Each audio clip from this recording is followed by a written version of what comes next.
साथ संगत जी, प्यार से कहना धारण निरंकार जी। नोएडा के इस समागम में सभी जो उपस्थित हुए और मन में भक्ति भरा भाव लिए यहाँ, चाहे दूर दूर से आए हैं या लोकल इधर के ही रहने वाले, कि निराकार से जुड़ने का ये एक और मौका सत्संग रूप जो मिल रहा है। और मन में सभी के ये जब से 75 समागम समालखा की तैयारियां और वो सेवा भाव दासी भी वहीं मैदानों में पिछले लगभग 1-1.5 महीने से जब भी जाने का अवसर मिलना, तो हर कोई भक्ति के रंग में चूर चूर एक अपने हाथों से वो सेवा करके कि किस तरह की जब समागम पे जो भी आए वो एक सुविधा उनको, चाहे वो लंगर रूप हो, चाहे रिहाइश के समय उठने बैठने के या सत्संग पंडाल में सत्संग सुनने की, तो वो भाव मन के ये सेवा वाले जहाँ आज भी इधर भी सत्संग से पहले आप सभी ने वो ग्राउंड की चाहे तैयारी रूप वो अपने मन के उद्गार कि कैसे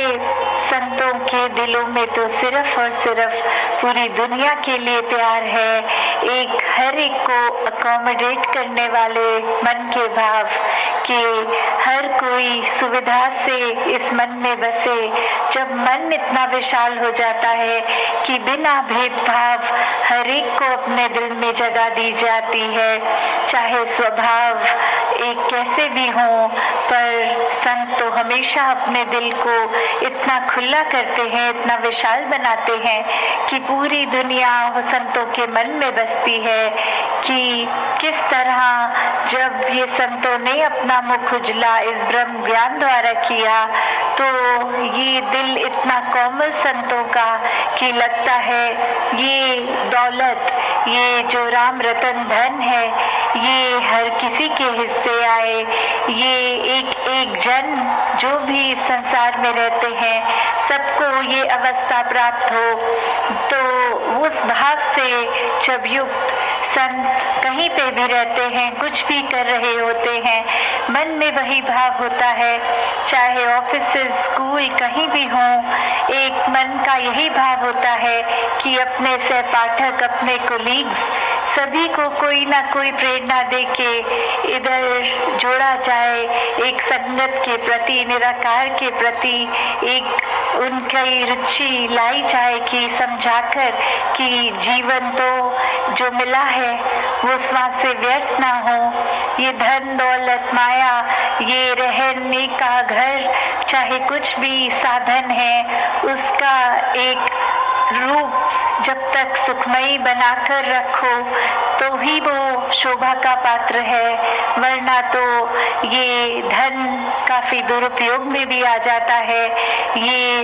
एक बुद्धि तक हमारी किसी काम नहीं आती अगर उल्टी सोच में लग जाती है। तो कैसे संतों ने हमेशा से यही संदेश दिया है कि इंसान अपने असली मूल रूप को जान लो, जो आत्मा का निज घर ये परमात्मा, इसके साथ एक मिक हो जाओ ताकि जीते जी हर पल एक मोक्ष की अवस्था हो और मृत्यु के बाद फिर वही मोक्ष आगे भी दूसरे आगे लोक में। तो जहाँ वही भाव है कि जब एक मानवीय गुण, एक अभी भी सत्संग में जो हार्मनी की बात हो रही थी कि किस तरह हर कोई, चाहे उन्होंने उदाहरण वो एक इंस्ट्रूमेंट्स का दिया कि अगर एक अलग अलग अपने दिल से ये साज बजने लगे तो आवाज बहुत ही एक शोर हो जाएगा, और वहीं एक ही अगर ताल पे तर्ज पे ये बजे तो बहुत ही मधुरता कानों को सुनने को मिलती है। तो उसी प्रकार चाहे एक संसार में सभी के स्वभाव जैसे भी हों, जब मन का नाता इस परमात्मा, इस भगवान, इस दातार, इस निराकार से जुड़ता है तो मन एक ही ट्यून में बजते हैं। इसी की एक फिर गूंज एक मन के अंदर भी, मन के बाहर भी, हर तरफ ये निराकार ही दिखता है। तो उसी के साथ साथ फिर हर किसी के साथ अपनत्व का भाव एक खुद ब खुद ही हो जाता है कि कैसे हर कोई अपने को खुद से ही भी ज़्यादा प्यारे लगने लग जाते हैं। फिर किस तरह एक एडजस्टमेंट की भी जो बात होती है, जैसे अभी भी हम यहाँ सत्संग कर रहे हैं और पास में ही कोई दूसरी सत्संग हो रही है, वहाँ का भी आवाज़ अगर हमें आ रहा है तो ये अगर आवाज़ को हम इस तरह देखें कि संसार में हर कोई लगा है इस परमात्मा की प्राप्ति के लिए, तो वो आवाज़ एक जागृति तो हर जगह से आ रही है। तो ये चेतन करने वाली बात है इंसान को कि अपने जीते जी किस तरह ये परमात्मा की प्राप्ति कर लो। और वो परमात्मा जो हर एक जर्रे में है, ये एक एक इंसान के अंदर बाहर पूरे ब्रह्मांड में कण कण में है। तो उस तरह जब एक अवस्था हो जाती है, भक्ति भरा जीवन ये परमात्मा के विश्वास पे टिका हुआ, उस पे आधारित ये जीवन जब ये सुनहरा बन जाता है, तो ऐसे ही जीवन के प्रति एक जीने की इच्छा और एक जो जीने का रास्ता, वो भी सेवा सिमरन सत्संग द्वारा आराम से एक जीवन को गुजरने की एक कला कि किस तरह अपने मन का नाता दातार से जोड़ के एक मन को स्थिर रखा जा सकता है। वरना तो एक मन के ही अवस्था पे जहाँ कभी तो मन इतना गहरी सोच ले लेता है और कभी इतने शैलो एक ऊपरी एक बिना गहराई वाली बातें भी सोच लेता है। एक कहानी भी दासी को ध्यान आ रही है कि गौतम बुद्ध जी जब एक बार एक यात्रा पे निकले हुए और वहीं अपने शिष्य को कहते हैं कि कुछ देर पीछे ही जो एक तालाब था वहां से पानी ला दो, थोड़ा प्यास लग रहा है और मैं इस पेड़ के नीचे आराम करता हूँ तब तक। और वो शिष्य आज्ञा मान के तालाब तक जाता तो है, पर वहीं उसकी नजर देखती है कि पानी तो गंदा है। और वो गंदा इसलिए क्योंकि एक अभी अभी बैलगाड़ी वहां से निकल के गई और जितना नीचे का पानी था अब सरफेस पे एकदम ऊपर ऊपर आ गया। तो इस स्थिति में अगर पानी भरा जाता तो मिट्टी का पानी कैसे वो अपने गुरु के आगे दे देते। तो वो उसी समय वापस आके अरदास करके चरणों में बोलते हैं कि यहाँ का पानी स्वच्छ नहीं है, एक थोड़ी देर आगे की तरफ जाता हूँ, आप आराम ही करते रहें और वहाँ से साफ पानी लाता हूँ। और वहीं बुद्ध जी बोलते हैं कि नहीं, वापस जाइए और उसी तालाब से स्वच्छ पानी लाइए। और जब फिर से वो शिष्य उसी ही एक तालाब के तट पे पहुंचता है और अब क्या देखता है, वही तालाब है, पर वो तालाब का एक रूप बदल गया। वो इसलिए क्योंकि जो बैलगाड़ी के निकलने से मिट्टी ऊपर ऊपर को आई थी, अब वो स्थिर हो गई है, वो बैठ गई है और ऊपर सिर्फ स्वच्छ पानी ही दिख रहा है। वो पानी फिर साफ एक लाकर अर्पित किया गया जब। और ये बात की इस चीज में बहुत बड़ी शिक्षा कि हमारा मन भी किस प्रकार, जहाँ पर उस शिष्य ने ये भी सोचा कि अगर मैं पानी के अंदर तक चला जाता तो एक भीतर से स्वच्छ लाता आसपास क्योंकि गंदा था, तो उसमें भी कितनी कठिनाई होती और जितना ज़्यादा मैं अंदर जाता रहता मिट्टी भी तो मेरे साथ अंदर गहराई तक जाती। तो बात वही कि कैसे हम अक्सर एक टर्मोइल की बात होती है, टर्बुलेंस की बात होती है कि एक अगर नेगेटिविटी कह लें या कोई स्थिति जिसको हमने अपने दिमाग में हद से ज़्यादा देर के लिए रख लिया, उसने तो अपना प्रभाव फिर वो मिट्टी की तरह रखना है जो साफ पानी के अंदर डालते ही एक भूरा रंग हो जाना, वो पानी की जो प्रॉपर्टीज अपनी ट्रांसपेरेंट वो ना होनी। वहीं अगर हम एक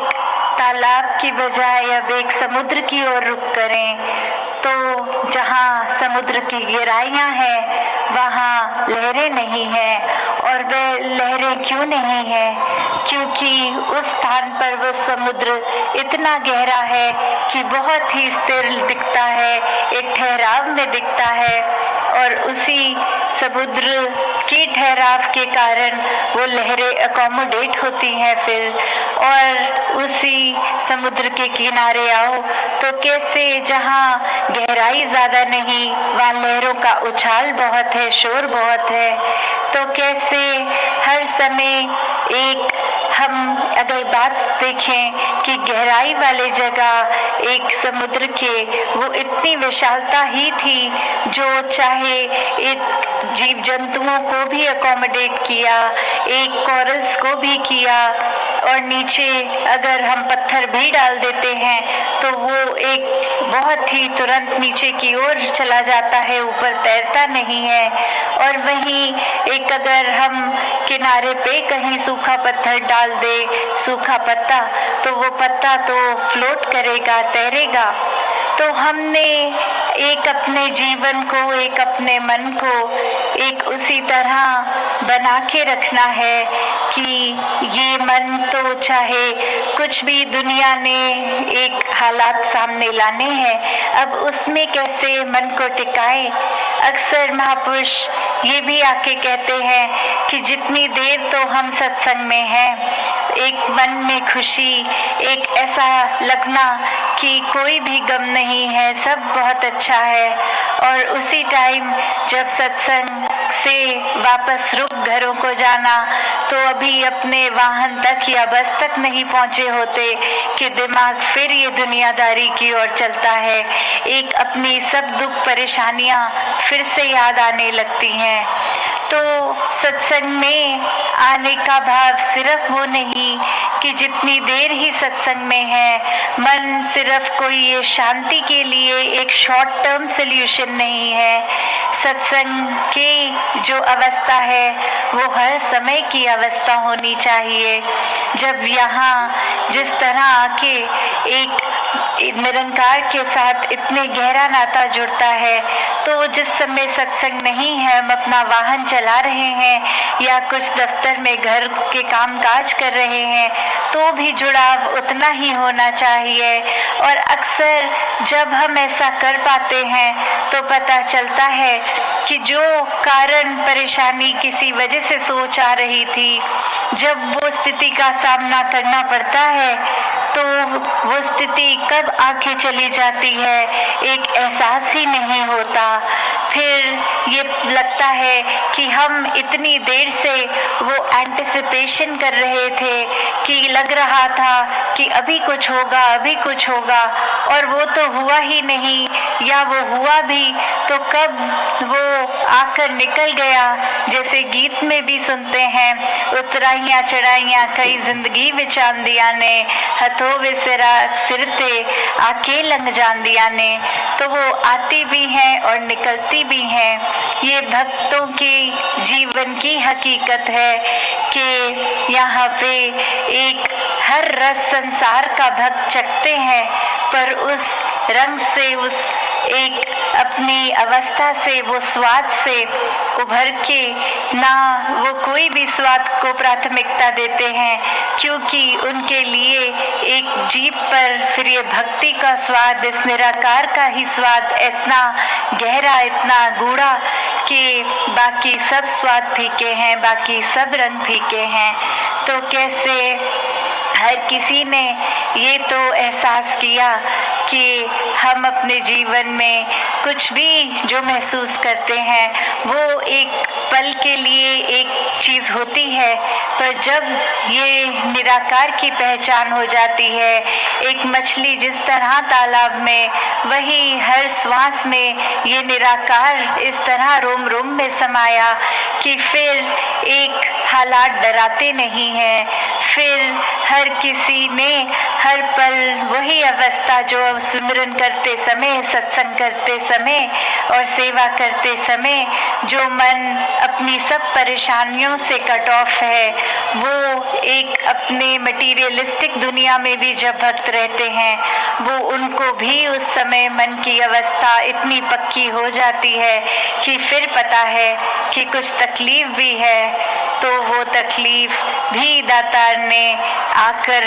लग जाएगी, ये निकल जाएगी। इसका मन पे कोई खास गहरा प्रभाव नहीं लेने की ज़रूरत। और जब स्थिति ये हो जाती है तो फिर ये महसूस होता है कि किस तरह एक परमात्मा की गोद में जिस तरह एक पानी में पत्ता फ्लोट कर रहा है, हम भी बस उस तरह एक बहुत ही सुरक्षित रूप में इतने हल्के महसूस हो रहे हैं कि अब कुछ भी स्थिति हो, पता है पार तो लंघ जाना है। तो हर समय जब तक ये निरंकार का एहसास है तभी जीवन सुंदर हो सकता है, वरना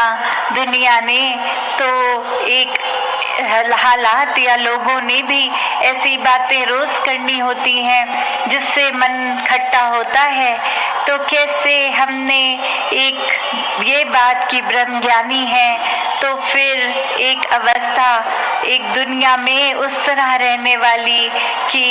एक आनंद तो मन का दातार से नाता जुड़ के है, और बाकी जो भी पल पल में एक अगर दुख है या हंसी है वो एहसास करते हुए, एक्सपीरियंस करते हुए, उसकी एक फील लेते हुए जीना जहाँ है। पर कोई भी फीलिंग को मन में इतनी देर के लिए नहीं टिकाना कि उसका ना होना एक प्रभाव गहरा मानसिक दे जाता है, दिल टूट जाता है। तो दातार हर किसी पे कृपा करे कि तन मन धन से हर कोई जहाँ सेवा भी करे वहाँ सत्संग रूप एक हर समय का रहे मन की अवस्था में, और सिमरन भी करते करते सारी दिनचर्या पूरे दिन की एक होती चली जाए। इस निरंकार को हर समय हर कोई याद करता रहे। सत संगत जी, धन निरंकार जी। माता जी के वीडियो देखने करे सब्सक्राइब करना ना भूले। महापुरुषों धनकार जी।